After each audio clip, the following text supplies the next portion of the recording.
Chapter number 3 जिसका नाम है चुनाव और प्रतिनिधि। सबसे पहले कि चुनाव क्या होता है। तो जैसा कि आप स्क्रीन पे देख रहे हैं, एक ऐसी व्यवस्था होती है जिसमें अप्रत्यक्ष विधि के द्वारा जनता अपने प्रतिनिधि को चुनती है, उसे चुनाव कहते हैं। चुनाव को निर्वाचन भी कहा जाता है। जब हम बात करते हैं चुनाव की, चाहे हम अपने स्कूल में मॉनिटर का चुनाव करें या फिर हम देश के राष्ट्रपति या प्रधानमंत्री का चुनाव करें, कहीं ना कहीं हम किसी न किसी नियम से ये नियम जुड़े होते हैं। तो हम इस चैप्टर में ये चीज़ें पढ़ेंगे। तो आशा करते हैं चुनाव समझ में आ गया होगा। चलते हैं प्रतिनिधि के बारे में पढ़ लेते हैं कि प्रतिनिधि कौन है। तो अप्रत्यक्ष विधि से जनता जिस व्यक्ति को चुनती है उसे प्रतिनिधि कहते हैं। अप्रत्यक्ष का मतलब होता है सीधे तौर से हाथ खड़े करके, या हम उसके सामने जाकर नहीं जानते हैं, नहीं चुनते हैं, बल्कि हम अपने किसी न किसी द्वारा से उसको चुनते हैं। यानी मतलब उसके सामने हम नहीं रहते हैं, उसको हम अप्रत्यक्ष विधि कहते हैं। मतलब उसको दिखते नहीं है लेकिन हम उसका चुनाव करते हैं। अब प्रतिनिधि जनता के सुझाव और समस्याओं को सरकार के सामने रखता है। अप्रत्यक्ष लोकतंत्र क्या है? लोकतंत्र की ऐसी विधि जिसमें जनता एक जगह इकट्ठी होकर सामूहिक फैसले लेते हैं, तो उसे हम प्रत्यक्ष लोकतंत्र कहते हैं। प्राचीन यूनान में जनता एक स्थान पर इकट्ठी होकर हाथ खड़े करके किसी भी समस्या का आय नियम के लिए फैसले करते थे। वहाँ पर लोगों को एक साथ इकट्ठा करके जो भी प्रशासन होता था वो वोट कराता था और वोट के आधार पर निर्णय लिया जाता था। तो ये प्रत्यक्ष लोकतंत्र जो है बहुत कम देशों में है। अब हम बात करते हैं अप्रत्यक्ष लोकतंत्र की, जैसा कि हमारे देश में है। इसमें भी बहुत ही अलग अलग तरह के नियम हैं। आइए चलिए इसके बारे में थोड़ा जान लेते हैं। आधुनिक समय में विश्व की जनसंख्या बहुत अधिक है, इसलिए प्रत्यक्ष चुनाव व्यवहारिक नहीं है।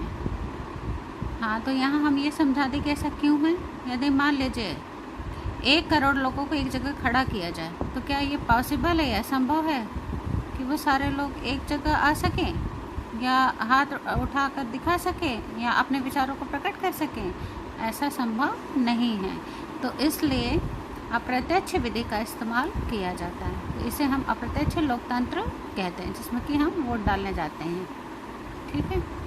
तो ऐसे राष्ट्रों में जहाँ जनसंख्या बहुत अधिक है, तो वहाँ चुनाव की अप्रत्यक्ष विधि को ही अपनाया जाता है। अब हम भारत में चुनाव की बात करते हैं। तो भारत भौगोलिक रूप के साथ साथ जनसंख्या की दृष्टि से भी एक बहुत ही बड़ा देश है, विशाल देश है। और ऐसे देश में प्रत्यक्ष लोकतंत्र लागू करना ये बहुत बड़ी चुनौती है, और इसीलिए इस विधि को नहीं लिया गया है बल्कि अप्रत्यक्ष विधि को लिया गया है। तो इसकी कुछ मुख्य विशेषताएं जो हम आपको बता देते हैं कि भारत में चुनाव व्यवस्था के लिए विस्तार से नियम एवं कानून बनाए गए हैं। भारत में संविधान के अनुसार चुनाव करने के लिए अलग अलग स्वतंत्र संस्था की व्यवस्था की गई है, जिसको हम निर्वाचित आयोग कहते हैं। चुनाव लड़ने की योग्यता, मत देने की योग्यता और चुनाव कैसे संपन्न हो, इन सभी नियमों को संविधान में लिखा गया है। तो जैसा कि मैंने अभी बताया कि चुनाव के लिए एक अलग संस्था है, उसको हम कहते हैं चुनाव आयोग। तो यहाँ पर चुनाव आयोग को कार्य के जान लेते हैं। भारत में स्वतंत्र एवं निष्पक्ष चुनाव करने का दायित्व संवैधानिक संस्था चुनाव आयोग को ही दिया गया है। चुनाव आयोग में कुल 3 सदस्य होते हैं जो वर्तमान में है। 1989 से पहले इसमें सिर्फ एक ही सदस्य हुआ करता था, लेकिन 1989 यानी 1989 के बाद इसमें 3 सदस्यों को जगह दी गई, और तब से ये आज तक यानी कि 1989 में 3 सदस्य कर दिए, एक ही सदस्य 3। उसके बाद चुनाव होने के तुरंत बाद फिर 1993 में 3 सदस्य किए। तो 1993 से लेकर आज तक चुनाव आयोग में 3 सदस्य होते हैं। ठीक है। एक मुख्य चुनाव आयुक्त होता है और 2 अन्य सदस्य होते हैं। देश के प्रथम चुनाव आयुक्त श्री सुकुमार सेन थे, जो कि मैंने पहले भी बताया था आप लोगों को। अब आइए चलते हैं अब चुनाव प्रणाली की तरफ चलते हैं। सर्वाधिक वोट से जीत की प्रणाली अपनाई गई और यहाँ पर चुनाव की 2 प्रणालियाँ दी गई। एक तो सर्वाधिक वोट से जीत की प्रणाली और दूसरा समानुपातिक प्रतिनिधित्व प्रणाली। तो इन दोनों के बारे में बारी बारी से चर्चा करेंगे। तो जब हम बात करते हैं सर्वाधिक वोट से जीत की प्रणाली की, जो कि भारत में अपनाई गई है, तो इस प्रणाली के अंतर्गत वह प्रत्याशी विजयी होता है जिसे सबसे अधिक वोट मिले हों। इस प्रणाली की खास बात यह है कि यदि किसी प्रत्याशी को 1 वोट भी अधिक मिल जाता है, दूसरे प्रत्याशी से ज़्यादा मिल जाता है, तो वो जीत जाता है। इसमें केवल एक ही व्यक्ति चुना जाता है एक क्षेत्र से। इस प्रणाली के अंतर्गत 1 से अधिक निर्वाचन क्षेत्र होते हैं और प्रत्येक निर्वाचन क्षेत्र से एक ही उम्मीदवार जीत की संसद में पहुंचता है या फिर राज्य की विधानसभा में पहुंचता है। और हम जब बात करते हैं समानुपातिक प्रतिनिधित्व प्रणाली की, तो इस प्रणाली के अंतर्गत राजनीतिक पार्टी अपने उम्मीदवारों की प्राथमिक सूची जारी करती है और उन्हीं में से उतने ही उम्मीदवारों को चुन लेती है जितने उसके कोटे में आते हैं। कोटे में आने का क्या मतलब है, तो इसको मैं आपको ऐसे समझा देती हूँ। मान लीजिए हमारे देश में 10 सीटें हैं, या चाहे यूँ समझ लीजिए कि 10 सीटों के लिए चुनाव होता है, लेकिन 10 सीटों पर 100 लोग वोट दे रहे हैं। और कुछ ऐसा हुआ, इसमें 10 पार्टियां हैं। अब जब वोटिंग होगी और किसी एक को भी 50% वोट मिलते हैं, तो वो 10 में से आधी सीटें, यानी उसको 50% वोट मिला है, तो उसके अनुपात में सीटें भी 10 में से 5 उस पार्टी को दे दी जाएगी। और यहाँ पर उस पार्टी ने पहले से अपने 10 उम्मीदवार बता रखे होंगे, तो हम किन 10 उम्मीदवारों को चुनेंगे, तो उन 10 उम्मीदवारों को 5 को अपने भेजेगी, क्योंकि उसे 50% मिले हैं। ठीक है, अगर उसे जो है वोटों की 90% होती है, तो 9 सीटें भेजने का मौका मिलता है। तो इस प्रकार समानुपातिक में जितना हमें जिस अनुपात में वोट प्राप्त होता है, मत प्राप्त होता है, उसी के आधार पर, उसी के अनुपात पर हमें संसद में सीटें मिलती हैं। तो समानुपातिक प्रतिनिधित्व प्रणाली में 2 व्यवस्था होती है।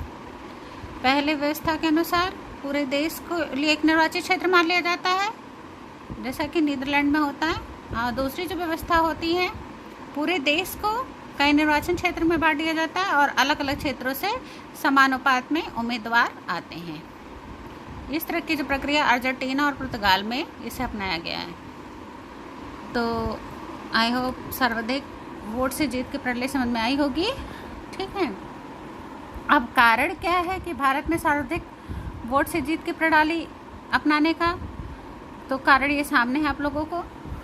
भारत में कारण जान लेते हैं क्यों अपनाया गया भारत में सर्वाधिक वोट की प्रणाली क्यों अपनाई गई। यह प्रणाली बहुत सरल है, बहुत आसान है और कोई भी मतदाता जिन्हें चुनाव और राजनीति का ज्ञान नहीं है, वो भी इस चीज़ को समझ सकता है। और चुनाव के समय मतदाता के पास बहुत सारे विकल्प होते हैं और इसके साथ ही वह जो इस प्रणाली में जो मतदाता होते हैं, वो अपने चीर परिचित जिसको वो जानता है उसको वोट दे सकता है। वो पार्टी को न देकर बल्कि उस उम्मीदवार को योग्यता को देखकर वो चुन सकता है। जबकि समानुपातिक प्रतिनिधित्व प्रणाली में ऐसा नहीं होता, उसमें पूरी पार्टी को ही वोट दिया जाता है। तो देश में लोगों के दलों की जगह उम्मीदवारों को चुनने का मौका मिलता है, यही इसका मेन फायदा है। अब जब हम बात करते हैं कि भारत में निर्वाचन क्षेत्र की कुछ विशेषताओं की, तो सबसे पहले मैं आपको बता दूं कि भारत में अधिक से अधिक कुल 552 सदस्य चुनकर आ सकते हैं। ठीक है, संसद में, जिसमें से 12 सदस्य राष्ट्रपति द्वारा चुने जाते हैं और वर्तमान में कुल 545 सदस्य हैं, जिसमें 2 एंग्लो इंडियन हो जाते हैं, तो 545 हो जाते हैं। ठीक है, प्रत्येक सदस्य एक निर्वाचन क्षेत्र से चुनकर आता है। तो हमारे संसद में जो अभी मौजूदा संख्या है वो 543 है। ठीक है, भारत में निर्वाचन की कुछ विशेषताओं के बारे में आगे चलते हैं। तो संविधान में सभी सदस्यों को समान प्रतिनिधित्व देने के लिए आरक्षण व्यवस्था की गई है। जैसे एससी की बात करें, अनुसूचित जाति की थी, तो उनको 79 79 सीटें आरक्षित की हैं। इसके साथ ही और हम बात करते हैं अनुसूचित जनजाति की, एसटी की, तो यहाँ पर एसटी को कुल मिलाकर कुछ % उनको भी आरक्षित किया गया है, जिससे कि उनको भी संसद में स्थान मिल सके। इसके साथ ही महिलाओं को भी 33% आरक्षण की व्यवस्था की गई है। ठीक है, आगे चलते हैं अगले टॉपिक पर, सार्वभौमिक वयस्क मताधिकार, जो बहुत ही इम्पोर्टेंट है, बहुत महत्वपूर्ण है। इसको बच्चों समझना बहुत ज़रूरी है। ये वयस्क मताधिकार क्या होता है, इसको जानना बहुत ही ज़रूरी है। तो इसका मतलब है कोई भी वह व्यक्ति जिसकी उम्र 18 वर्ष से, ठीक है, 18 वर्ष का हो चुका हो, चाहे वो किसी भी जाति, वर्ग, धर्म या क्षेत्र से है, वो मतदान कर सकता है। ठीक है, और इस संविधान में इससे संबंधित कानून और नियम तय किए गए हैं। भारत में पहले इसकी न्यूनतम आयु यानी 1989 से पहले 21 वर्ष थी, उसके बाद 18 वर्ष की गई संवैधानिक संशोधन के द्वारा। आप चुनाव सुधार के बारे में बात करते हैं। चुनाव सुधार के रूप में क्या होता है, क्या प्रक्रिया होती है उसकी, ठीक है, तो 100% तो सही नहीं हो सकती, उसमें समय के साथ साथ कोई ना कोई कमी आ जाती है, कोई खामी आ जाती है। इसलिए चुनाव प्रक्रिया में सुधार होते रहना बहुत ज़रूरी है। लोकतंत्र के लिए तो बहुत ही ज़रूरी है। उदाहरण के लिए हम बताते हैं, जैसे भारत जैसे देश में पहले बैलेट पेपर होता था, उसमें पहले मुहर लगा के डिब्बे में डाला जाता था, है ना, बैलेट बॉक्स में डाला जाता था, तो वो इतनी सिक्योर नहीं मानी जाती थी। समय के साथ साथ उसमें बदलाव महसूस करने की ज़रूरत समझी गई, क्योंकि धांधली भ्रष्टाचार को रोकने के लिए, गलत तरीके से चुनाव में जीत हासिल करने के लिए कैसे उम्मीदवारों को कंट्रोल किया जाए, तो और चुनाव को किस तरीके से निष्पक्ष और स्वतंत्र बनाया जाए, तो इस कमी को दूर करने के लिए बहुत ज़रूरी था। तो इसी समस्या को हल करने के लिए चुनाव में सुधार किया गया और बैलेट पेपर की जगह ईवीएम मशीन का इस्तेमाल शुरू कर दिया गया। तो आशा करती हूँ कि आप लोगों को अच्छे से समझ में आ रही कि भारत में चुनाव सुधार कैसे हुआ। भारत में चुनाव सुधार करते हुए आपराधिक प्रवृत्तियों के लोगों को चुनाव लड़ने पर प्रतिबंध लगा दिया गया, जो ये बहुत ही ऐतिहासिक फैसला रहा, क्योंकि बहुत से ऐसे लोग थे जो संसद में क्रिमिनल या क्राइम करने के बावजूद भी संसद में मौजूद रहते थे और जीत के चले जाते थे। तो काफ़ी हद तक चुनाव में हमारे देश की राजनीति में ये साफ करने में मदद मिली। अब चुनाव सुधार करते हुए महिलाओं के लिए भी 33% आरक्षण की व्यवस्था की गई, और इसके साथ ही राजीव गांधी के समय में दल बदल कानून बनाया गया था, जिसकी वजह से जो खरीद फरोख्त होती थी सांसदों की और विधायकों की, वो अवैध हो गई और अमान्य हो गई। अगर कोई एक विधायक या सांसद या 2 विधायक या सांसद दल बदलते हैं, पार्टी में जीतने के बाद दूसरी पार्टी में जाते हैं, तो उनकी सदस्यता स्वतः रद्द मान ली जाती थी, ख़त्म कर दी जाती थी। और इसके साथ ही शैक्षिक अनिवार्यता भी लागू कर दी गई कि कोई भी प्रत्याशी अगर चुनाव लड़ना चाहता है